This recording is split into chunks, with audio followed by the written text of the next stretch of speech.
तो सबको operating activities समझ में आ गया। चलिए इन्वेस्टिंग स्टार्ट करते हैं। चलिए इन्वेस्टिंग एक्टिविटीज स्टार्ट करते हैं। रेडी? चलिए लिखिए capital B children.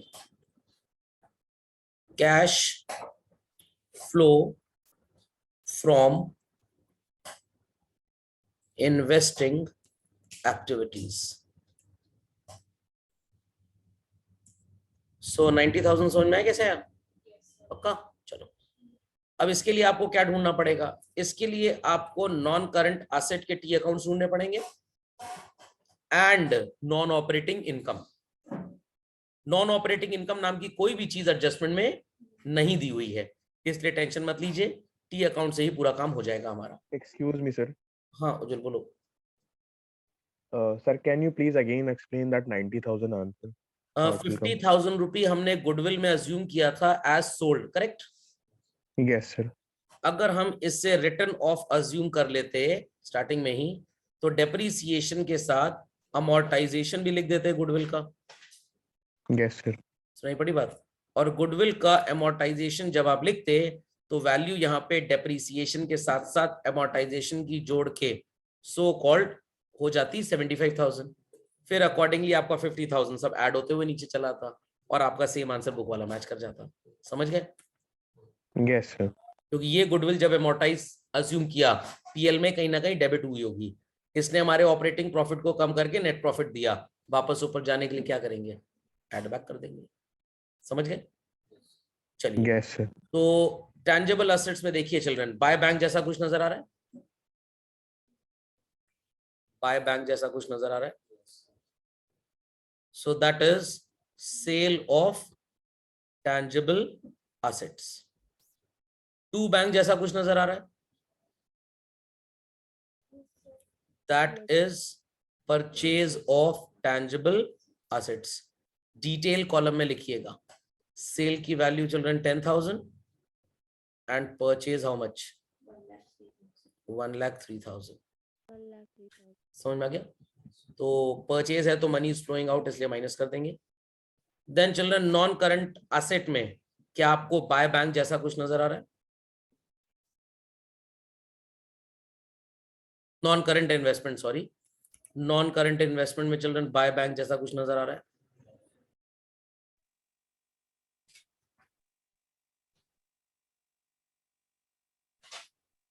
Children by bank जैसा कुछ नजर आ रहा है non Yes, current sir. Investment में? तो सो कॉल्ड आप लिखेंगे sale of non current investment. How much? 32. 32,000. Do you see anything like two bank in this account? Yes, sir. So it is purchase of non-current asset. How much? 34,000. Can you do the question without preparing T account, children? Impossible. Impossible. So आप जब 20-25 question में सारे T बनाएंगे तब आपको behaviour समझ में आएगा।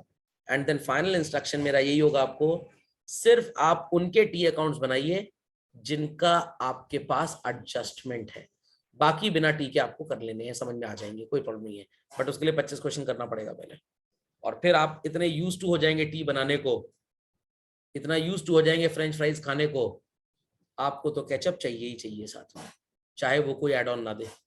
चलिए तो 34 आ गया ब्रैकेट में। देन चिल्ड्रन और कोई अकाउंट हमारे पास एसेट का है, देख लेते हैं एक बार। गुडविल में सेल माना था बट अब तो वो बेवफाई कर गया हमसे, चला गया, छोड़ गया हमको ऊपर ऑपरेटिंग के खानदान में। कोई बात नहीं, चले आगे। तो बस गुडविल में भी कुछ नहीं है, इसमें भी कुछ नहीं है, और कोई एडजस्टमेंट भी ऐसा नहीं है हमारा। चलिए देखते हैं क्या आंसर आ रहा है। कैलकुलेट करिए children and let me know the answer. Calculate करिए and let me know the answer. 93 आ रहा है कि 95 आ रहा है? कैलकुलेट करिए, गेट द आंसर। 42 95,000. प्लस में और 137 माइनस में, तो आंसर क्या आएगा? 95. तो ब्रैकेट में आप 95,000 लिखेंगे डिटेल में, और उसके नीचे ऊपर दोनों लाइन, और यहाँ पे सिर्फ 95 होगा, कोई लाइन नहीं खींचेगी। तो हम इस आंसर को क्या बोलेंगे? net cash used in investing activities. समझिए बच्चों. Capital C, cash flow from financing activities. मिला. अब इसके लिए क्या देखना है? अगेन मेन कोर्स आइटम में लेजर अकाउंट, टी अकाउंट, और स्टार्टर्स में एडजस्टमेंट देख लीजिएगा. शेयर कैपिटल में बच्चों कुछ नजर आ रहा है? बाय बैंक, टू बैंक, क्या नजर आ रहा है? Yes, sir. By bank. Bye bye. और लॉन्ग टर्म बोरोइंग में क्या नजर आ रहा है? To bank. तो Two शेयर bank. कैपिटल के लिए आप लिखेंगे इशू ऑफ शेयर्स, और लोन के लिए लिखेंगे repayment of long term borrowings. Shares में शायद 30,000 था, if I am not wrong, और बोरोइंग्स में कितना था? माइनस में है तो ब्रैकेट में लिखना है. और कोई अकाउंट यहाँ पे है हमारे पास? इधर नहीं है, इधर देख लेते हैं. We have children bank OD. By bank, to bank, क्या नजर आ रहा है? By bank. तो बाय बैंक मतलब आपने बोरो किया ना, तो आप लिख सकते हैं बोरोइंग फ्रॉम बैंक, या आप ये भी लिख सकते हैं रेजिंग ओवरड्राफ्ट. कितना था चिल्ड्रन रेजिंग ओवरड्राफ्ट? 5,000 रुपी प्लस में. टी का तो काम खत्म. एक बार जरा स्टार्टर्स देख लेते हैं. So called children first, second, third तो असेट से related. We have interest paid on long term borrowings. ये फाइनेंसिंग एक्टिविटी है. Write down interest paid on long term borrowings. How much it was? Bracket में. यहां पे line जाएगी amount column तक. So children यहाँ पे 18 आपका माइनस में है और 30 प्लस 5, 35 प्लस में है. तो फाइनल आंसर क्या आएगा? 17 प्लस और माइनस प्लस. आ रहा है हमारा आंसर 17,000 प्लस में.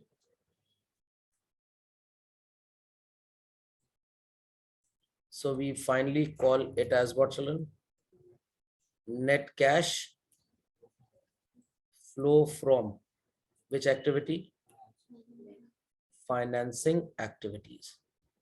So children, is cash flow statement a very great rocket science to understand? No. तरीका बस सही पता होना चाहिए. क्यों ऐड कर रहे हैं, क्यों माइनस कर रहे हैं? क्योंकि पीएल में बस सर अब मत बताइए सर, बहुत सुन चुके हैं सर ये, पर मैं तो बताऊंगा ही बताऊंगा. सो पीएल में जो non operating expenses, non cash item debit हुए हैं, उन्होंने ऑपरेटिंग प्रॉफिट को गिरा के नेट प्रॉफिट दे दिया. वापस ऊपर जाने के लिए क्या करेंगे? Add back. समझ में आ गया? चलिए, तो ऑपरेटिंग ही समझना सबसे इंपॉर्टेंट है. अब देख लेते चिल्ड्रन, पहला आंसर हमारा क्या आ रहा था? 90,000 प्लस में था शायद, फिर 95 माइनस में था, और फिर 17 प्लस में था. Let's keep things simple children. 90 plus और 95 माइनस, तो ये 5 माइनस हो गया, और 17 प्लस में तो 12,000 रुपए आएगा डिफरेंस. देख लेते हैं यहाँ पे आंसर क्या दिया है. यहाँ पे आंसर नहीं दिया, बड़े बदतमीज टाइप के ये लोग. कोई बात नहीं, कोई बात नहीं, कोई बात नहीं. कैश बैलेंस देख लीजिए चिल्ड्रन, 8 से 20 हो गया है. कितने का डिफरेंस है? 12,000 का. Let's continue, let's continue.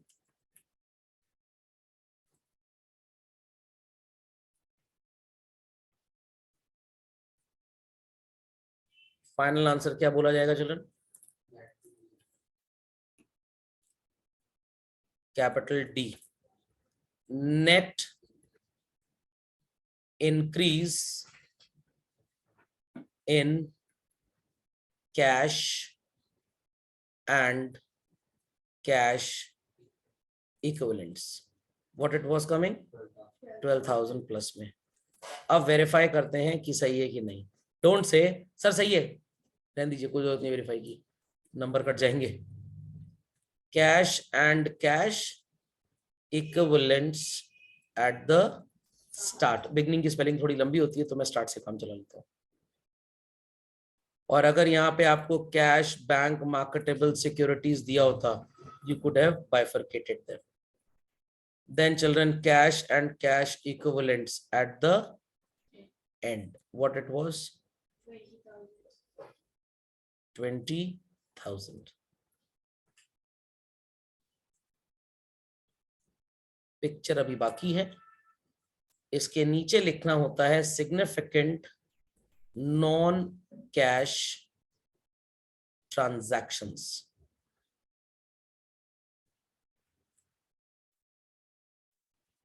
यहां पे क्वेश्चन में आपको नहीं है, प्रैक्टिकल में किसी भी क्वेश्चन में आपको नहीं मिलेंगे, थ्योरी में आपसे पूछा जाएगा। Transactions which are significant important है बट कैश मूव नहीं हो रहा, तो it could be issue of shares to vendors, issue of shares to promoters, debentures को वापस लेके शेयर्स दे दिए, ये सारे ट्रांजैक्शंस।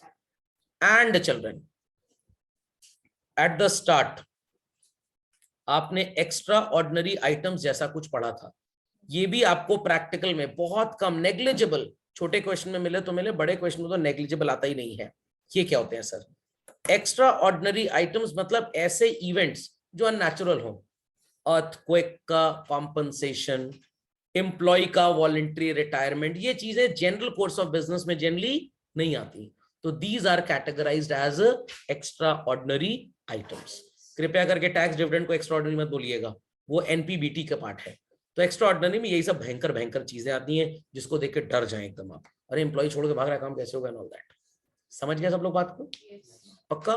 तो एक्स्ट्रा ऑर्डिनरी आइटम्स के साथ काम वही करना है, अगर वो एक्सपेंस का आइटम है ऐड बैक कर दीजिए, इनकम का है तो सबट्रैक्ट कर दीजिए।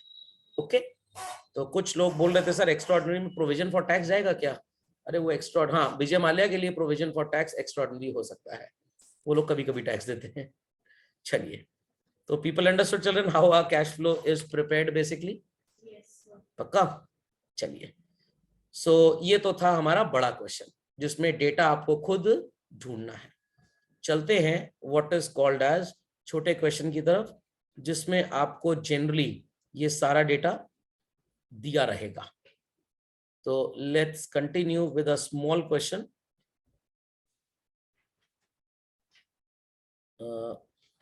put the page number children.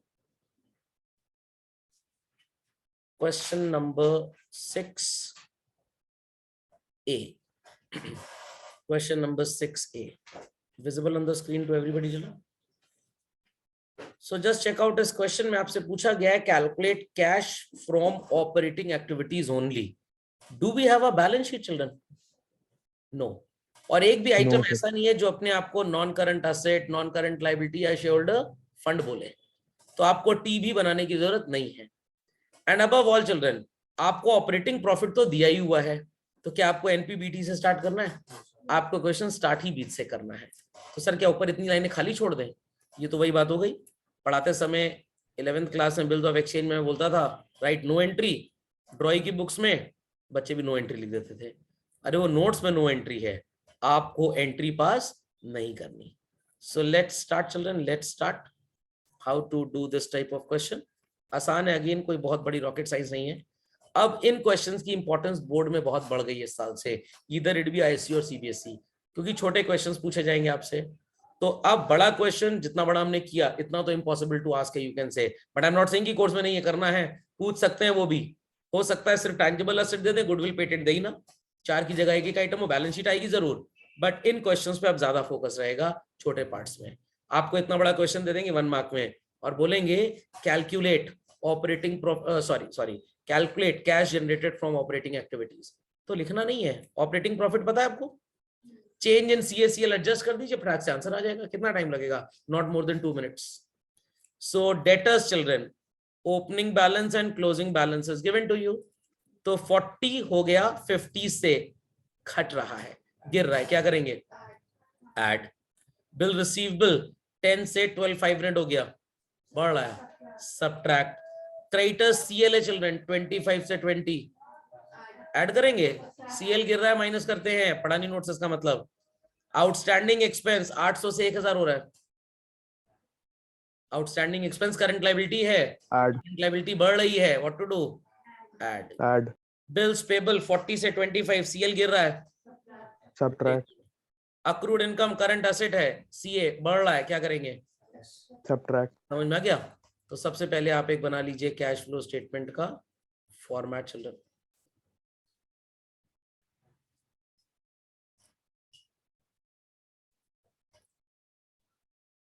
Prayagraj development authority, particulars detail amount, समझ में आ गया? किसी का कोड वर्ड बचा था, ट्रिक नहीं सिखाई थी, वो भी सिखा दी। Capital A children, cash flow from operating activities. Mummy ने कहा शाम को शादी में जाना है, 2100 रुपए शगुन देना है, घर में पैसे हैं नहीं। आप जाएंगे बैंक, वहां से विड्रॉ करेंगे, एनवलप खरीदेंगे, उसके अंदर पैसा डालेंगे और शादी में जाएंगे। पैसे हैं, सिर्फ एनवलप लाना है बाजार से। वही चीज यहाँ पे चल रही है। ऑपरेटिंग प्रॉफिट डायरेक्टली क्वेश्चन में दिया है, क्या NPBT and all that, drip, DLW सब करना है? नो। सो आप डायरेक्टली लिखेंगे cash flow from operating activities के नीचे operating profit before working capital changes. Value is given to us children, how much? 130. Add वाले आइटम्स क्या क्या हैं? 1 2, बस 2 हैं। Decrease in debtors 10,000 and increase in outstanding expenses 200 था, और बाकी सब लेस वाला है 1 2 3 4। इंक्रीज इन बिल रिसीवेबल, ये 2500 रुपए बढ़ गया तो ब्रैकेट में रहेगा बच्चों। And decrease in creditors, short form मत यूज करिएगा, पूरा लिखिएगा। 5000 ये भी ब्रैकेट में है। डिक्रीज इन बिल्स पेबल, ये 15,000 रुपए। अब अगला लोग बोलेंगे सर ये आएगा 60,000। लोगों ने रीजनिंग अप्लाई कर ली, 25 ने तो 2 से मल्टीप्लाई किया तो 5 आया, 5 को 3 से मल्टीप्लाई किया 15 है, 15 को 4 से करेंगे। ये रीजनिंग का क्वेश्चन नहीं है। तो ये हो गया इंक्रीज इन अक्रूड इनकम, कुल 1000 रुपए। सो चिल्ड्रन माइनस में ही ज्यादा है, 15 5 20 21 22 23 500 माइनस में और 10 200 प्लस में। डिफरेंस निकालिए जरा, 23 500 और 10 200 का डिफरेंस क्या आएगा? 13 300 माइनस में चलो। So finally your answer is 1,16,700. This is called as cash generated from operating activities before payment of tax. But क्योंकि हमें टैक्स पेड नहीं दिया क्वेश्चन में, फिर से लाइन ड्रॉ करेंगे और इसी आंसर को क्या बोलेंगे? Net cash flow from operating activities. समझ में आया चलो how to write the answer? Basically the style of writing is well understood. The style of writing is well understood because many a times teachers say आ गया 116700 लिख दो इसको net cash. No, it's wrong, ये cash generated है। Because tax payment is not given, इसलिए वो answer same हो गया। Be quick. Yes sir.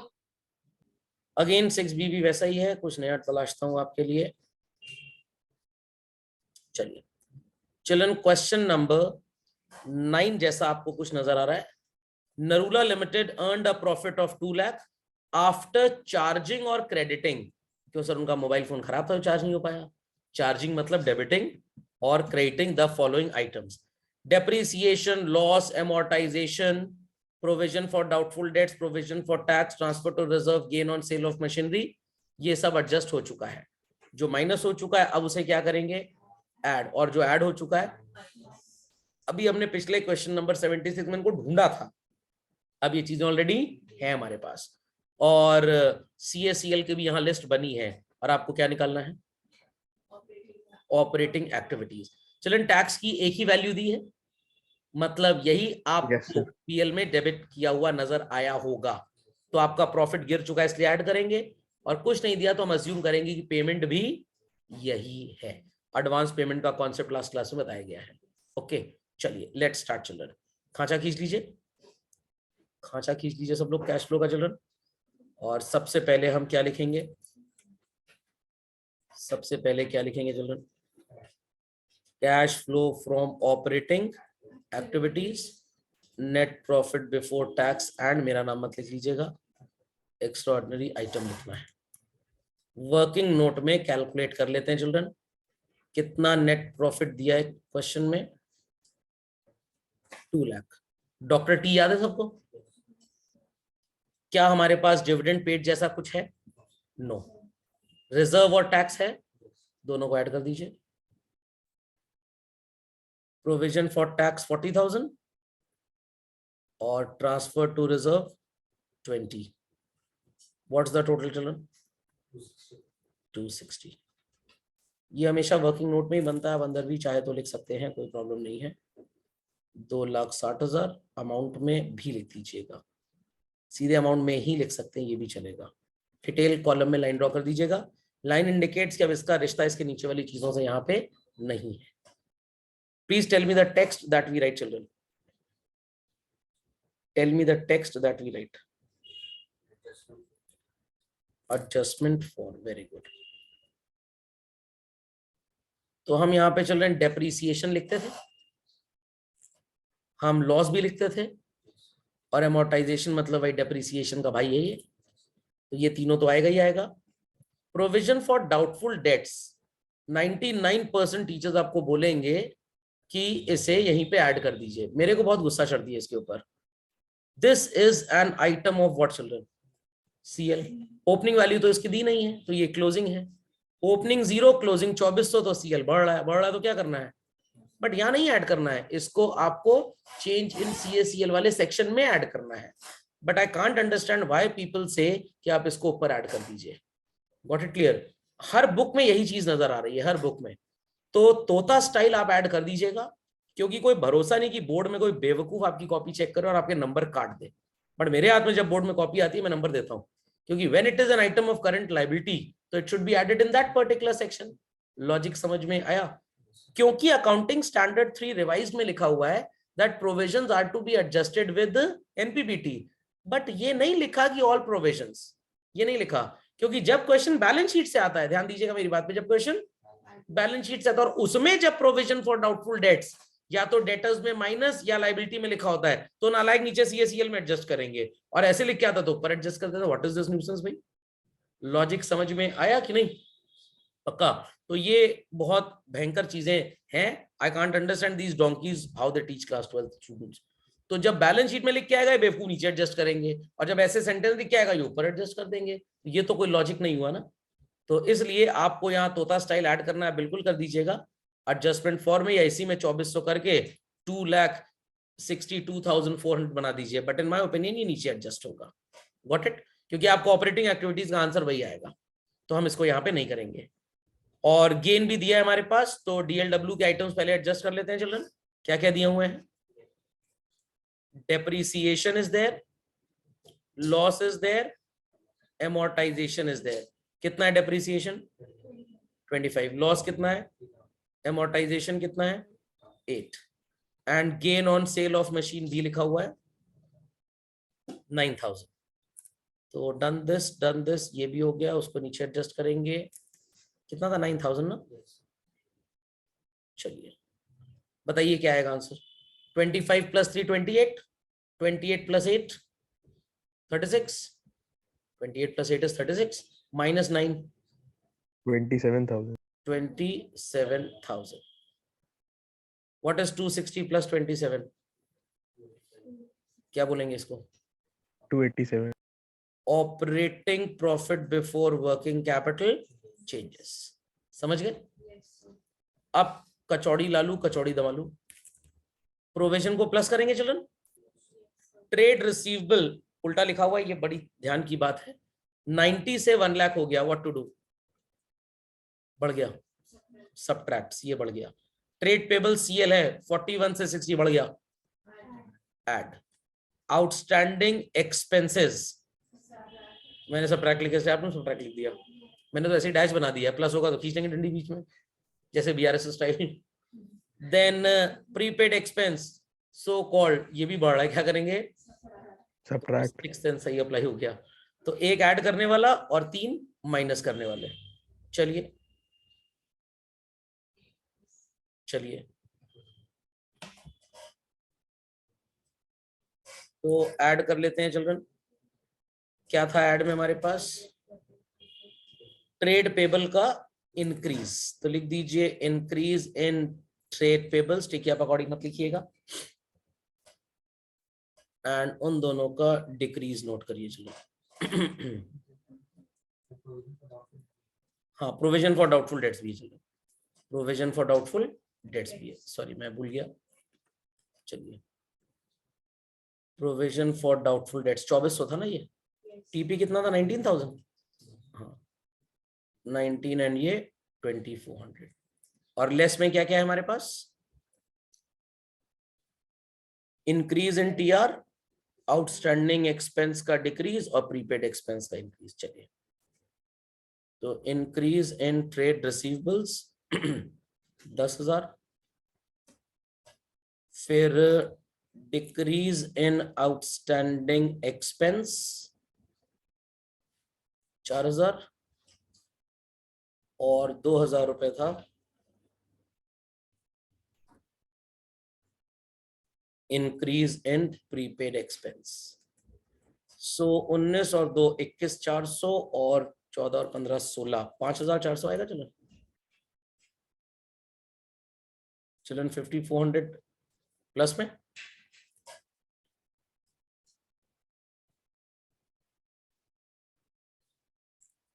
इसे बोलेंगे आप क्या, 292,400 को क्या बोलेंगे, बताइए भूल गए क्या, cash generated from operating activities before payment of tax, और अब आप लेस कर देंगे इनकम टैक्स पेड।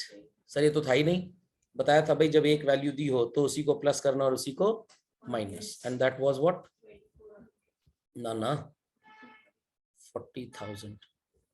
मैं तो क्वेश्चन को एकदम इच्छाधारी नागिन की तरह स्कैन कर लेता हूँ, तो आपको भी इच्छाधारी नाग और नागिन बनना पड़ेगा। एक बार फोटो खींच लीजिए जिसने आपके नाग नागिन को मारा, फिर बदला लेना है, तो दैट इज वेरी इंपॉर्टेंट। ये क्वालिटी होनी चाहिए एज अ स्टूडेंट आपके अंदर, नहीं है तो ढेर सारे क्वेश्चन करके डेवलप हो जाएगी। 252,400 आंसर आ गया, इसका मतलब सही पढ़ाया गया है। तो इसे क्या बोलेंगे children, net cash flow from operating activities. समझ गए सब लोग, पक्का?